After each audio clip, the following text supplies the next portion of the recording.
Hey, say something. Anything. I know you hear me. My mother-in-law and husband, who seem completely oblivious to my voice, even though we are in the same living room. Mom, can you hear anything? What? I can't hear anything. The two of them laughed hysterically. I held back tears as I packed my belongings and ran away from my in-law's house. My name is Iris, and I am 34 years old. Lately, I've been recognized for my achievement at work and even praised by my boss. I'm in a really good mood. But just 2 years ago, I was living in hell. Back then, I was living with my husband, Vincent.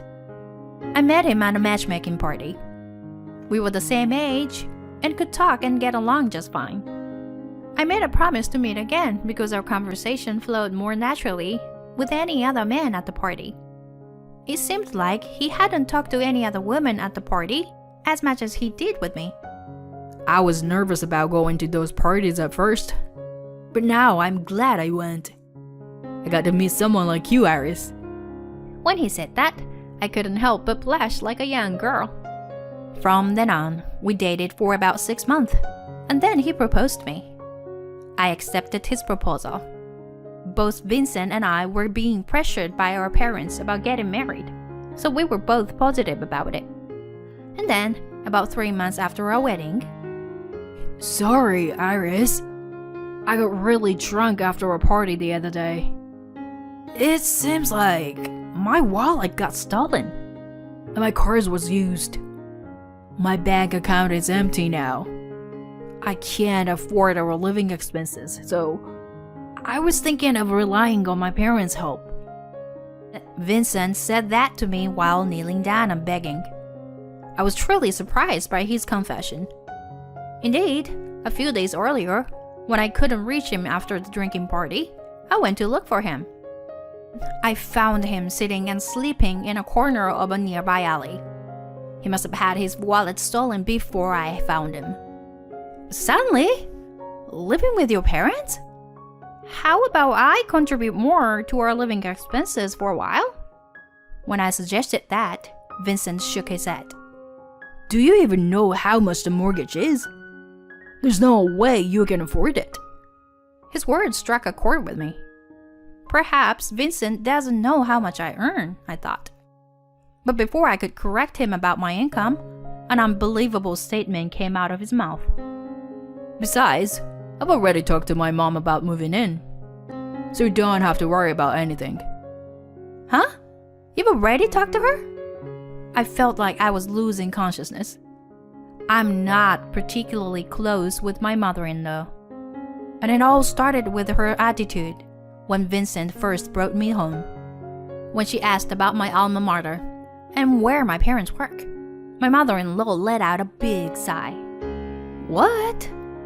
He's chosen such an ordinary woman. My mother-in-law said it loudly as if she wanted me to hear. At that time, my husband was in the kitchen, so he probably didn't hear her voice. I was shocked to hear those words and froze in place. Furthermore, my mother-in-law acted as if she knew everything about me. I'll allow the marriage, but don't drag Vincent down. She said that with a harsh gaze. It seemed like my mother-in-law didn't want to accept me as her son's wife. Living with a mother-in-law like that, my spirit felt heavy. I don't think her personality would change even if we became a family. A few years before I met Vincent, I heard that my father-in-law couldn't bear living with my mother-in-law, and they got divorced. When I asked my husband about what happened, he just said, "It was probably some stupid fight." He didn't seem to take their divorce too seriously. And shortly after we moved, my anxious feelings were proven right. When Vincent and I arrived at my in-laws' house with the movers, my mother-in-law said, "Vincent, welcome, honey. Now, go rest in the living room. I'll get some snacks and tea for you." She welcomed my husband into the living room as if he were a little child. Hey, Can you do something about this baggage? My mother-in-law said to me coldly from the entrance. I don't understand why she treats me so badly, but I reluctantly instructed the movers on what to do with the bags and unpacked everything myself. Huh? You still haven't finished unpacking my bags? Normally, the wife unpacks the husband's bags first, right? As I unpacked without taking a break, my husband said such a ridiculous thing. I became worried. If I continue like this from the very first day. But I decided to gather myself and not give up. Maybe it's because I accepted their words without saying anything that they feel free to make fun of me. I decided the next time they say something, I'll respond properly. But that decision might have been a mistake. It happened when I went to work and came back home. Since my husband's workplace is closer to my in-laws' house, Vincent comes home earlier than I do. Wen, who arrived home later than Vincent, was approached by my mother-in-law. Hey, Iris, what do you think you were doing? Normally, you should have come home before your husband and prepared dinner. My mother-in-law stood at the entrance scolding me. Am I not even allowed to take off my shoes and enter the house? I thought to myself that I had to say something to my mother-in-law this time. I work as a full-time employee, just like Vincent. Besides, my workplace is farther from his. So it's only natural that Vincent comes home earlier than me, even if it's the regular working hours. I try to calmly explain this to my mother-in-law, not letting my emotions get the best of me. Upon hearing my words, she turned red and went to the living room. I sighed and took off my shoes before entering the house. That's when it all started. Vincent and my mother-in-law began ignoring me. Initially to the extent that it seemed like they couldn't hear my voice. But when I spoke a bit louder, both of them reacted, and we could have important conversations. However, as this continued for more than a few months, even I, with my patience, realized that something was off. Could it be that they were purposely avoiding me? I asked Vincent about it when we were alone, and he gave me an exasperated look and responded, That can't be true, right? You're just being paranoid. However, after that, the blatant disregard from my husband and mother-in-law became even more apparent. Vincent, I want to talk about our finances this month. Even when I try to initiate a conversation, my husband would ignore me. Thinking that maybe he didn't hear me, I raised my voice, but he just stood up and went to his room. My mother-in-law did the same, not even attempting to look in my direction. When I called out multiple times, she raised the volume of the TV, drowning out my voice. The TV was so loud that I covered my ears and left the room. I couldn't understand the reason behind all of this. And these days, I felt increasingly down. Nonetheless, I continued to do household chores like laundry, cleaning, and cooking. I believed that if I remained silent, they would eventually start talking to me properly. But 1 year had passed since Vincent and I moved into my in-laws' house. At that time, I met someone through work who made me question things about Vincent. I wanted to ask my husband about it, but as usual, he didn't respond to me. Hey, can you say something? Anything? You can hear my voice, right? We're all in the same living room. There's no way they can't hear me. Hey, Mom, can you hear anything? What? I can't hear anything. They both laughed and didn't even look at me. That's when I realized. They just want to hurt me. They're no longer my family. With that thought, I packed my belongings and left my in-laws' house. Shortly after, I filed for divorce. A few months later, I found out that Vincent had completed the necessary procedures, and I returned to being single.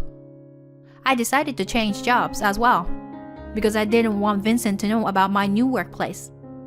After settling into my new life, I moved out of my parents' house and started living on my own. And it was during this time, at my new job, that I had a fateful encounter. I met a man named Mike for the first time at a coffee shop near the office.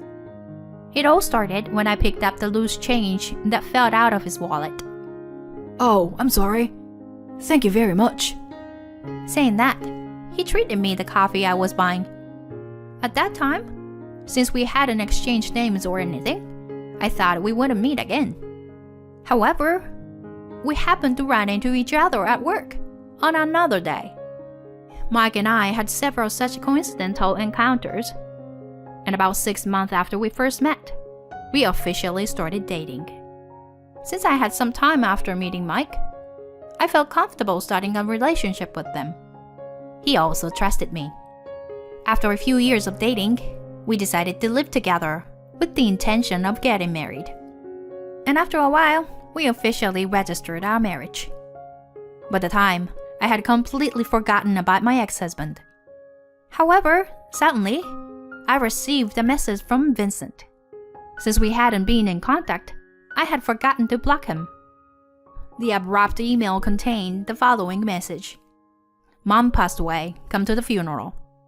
Why would I, the ex-wife, who divorced many years ago, have to attend my ex-mother-in-law's funeral? I told my current husband Mike about this. Would you at least go to the wake? After all, she was someone you were involved with in your life, and I'll go, as your husband. That's what Mike said.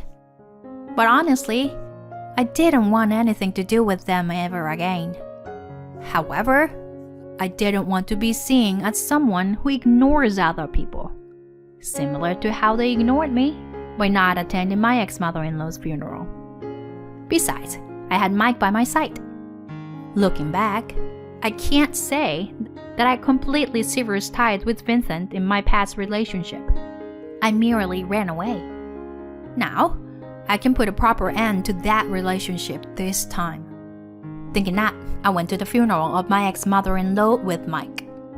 When Vincent saw me, he approached me with a smirk on his face, which was inappropriate for a funeral.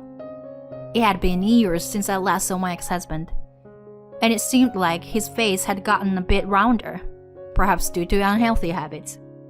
Hey, Iris. So you didn't erase my contact information after all. You still have feelings for me, huh? If you kneel down and apologize right now, you can come back to me, you know? Seeing that expression, I felt uncomfortable. And in an instant, his face stiffened. My ex-husband was looking at Mike. Is there anything you want from my wife?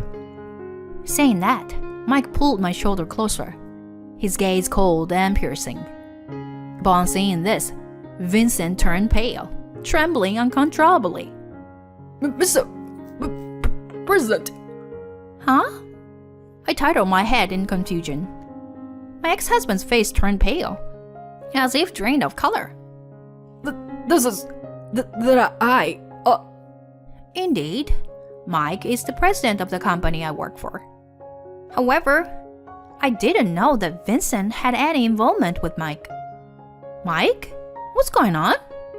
As I asked my husband, he started to explain. Actually, I didn't tell you anything, but I decided to investigate your ex-husband because I thought something might happen to you.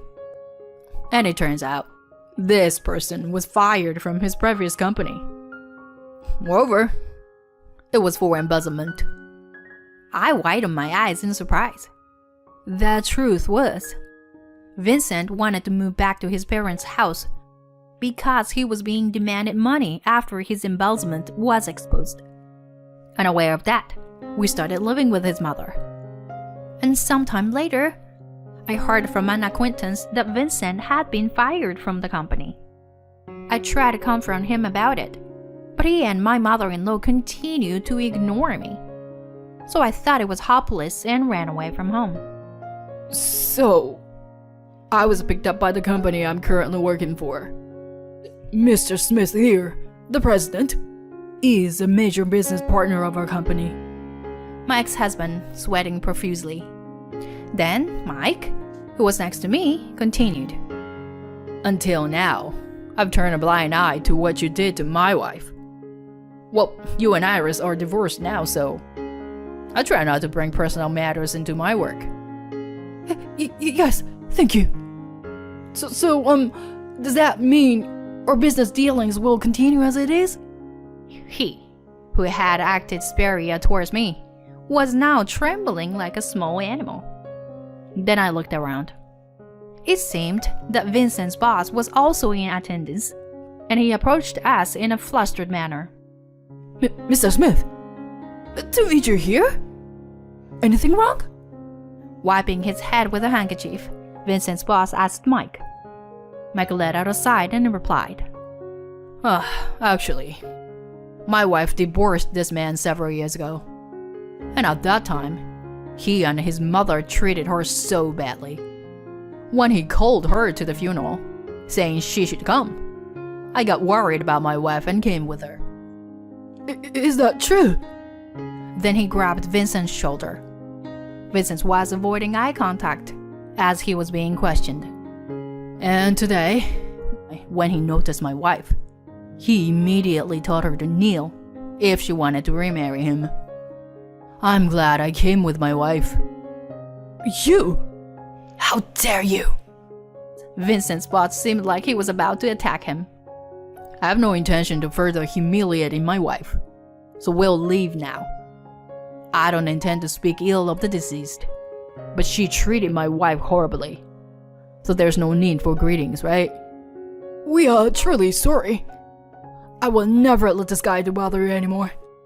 My ex-husband was in a daze on the spot. In that state, he wouldn't be able to handle the role of the chief mourner. Well, it has nothing to do with me and Mike anymore. A few days later, actually, I received a call from that trading company. It seems your ex-husband was fired. Mike spoke up. Huh, fired? Yeah, they said he was fired without me even saying anything. They apologized for making you uncomfortable as well. It seems he was embezzling expenses at his current company too. People never change, huh? I couldn't help but sigh. Being married to someone like that, it's the worst, I said, and Mike laughed. Well, it's because of that divorce that I was able to meet you, my husband said with a smile, and I couldn't help but laugh along. In the next spring, a new family member will arrive. I want to build an even happier family with my kind husband and look forward to the birth of our child.